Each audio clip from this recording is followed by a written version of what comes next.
सतलोक आश्रम में आते हैं तो यही बताया जाता है कि संत रामपाल जी महाराज जी एकमात्र ऐसे गुरु हैं जिनके द्वारा दी गई भक्ति से ही हमको सारे लाभ प्राप्त होते हैं। उसका प्रमाण भी आप यहाँ पर देखेंगे। यहाँ पर एक जो बड़ा सा फ्लैक्स लगाया गया है उसमें कुछ उदाहरण दिए गए हैं, कुछ श्लोक लगाए गए हैं जिनके माध्यम से कहीं ना कहीं ये बताया जा रहा है कि संत रामपाल जी महाराज वो तत्वदर्शी संत हैं।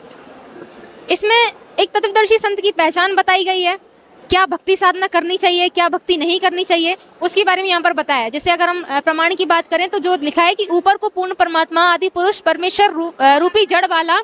नीचे को तीनों गुण अर्थात रजगुण ब्रह्मा, सदगुण विष्णु तथा तमगुण शिवजी रूपी शाखा वाला अविनाशी विस्तारित पीपल का वृक्ष है,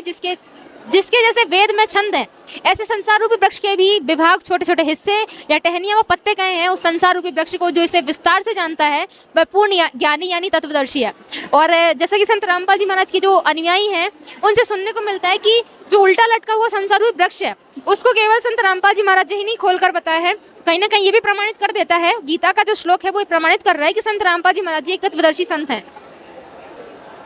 दर्शकों, एक सबसे बड़ी भ्रमणा जिसके कारण जो लोग संत रामपाल जी महाराज का ज्ञान तो समझते हैं और ये मानते भी हैं कि उनसे नाम लेने के बाद व्यक्ति सभी बुराइयों से दूर हो जाता है और उन्हें कई सारे लाभ भी मिलते हैं, लेकिन एक चीज जो अटक जाती है, उन्हें रोक देती है नाम लेने से, ये कि संत रामपाल जी महाराज जी जो तीनों देवी देवता हैं उनकी भक्ति छुड़वाते हैं। लेकिन यहाँ पर जो फ्लैक्स है उसमें दिखाया गया है कि संत रामपाल जी महाराज उनकी भक्ति छुड़वाते नहीं है बल्कि सही विधि बताते हैं। जैसा कि ये जो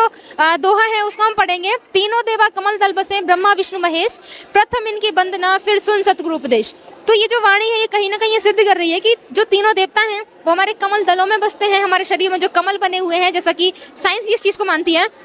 और पहले उनकी वंदना करने को बोला है, उसके बाद सतगुरु के उपदेश सुनने के लिए बोला गया है। तो कहीं ना कहीं संत रामपाल जी महाराज जी के बारे में जो ये गलत धारणा फैलाई जा रही है समाज में वो गलत सिद्ध हो जाती है, क्योंकि संत रामपाल जी उनकी भक्ति छुड़वा नहीं रहे बल्कि प्रथम उनकी ही वंदना करने को बोल रहे हैं। तो दर्शकों, ये थी आज की हमारी प्रदर्शनी।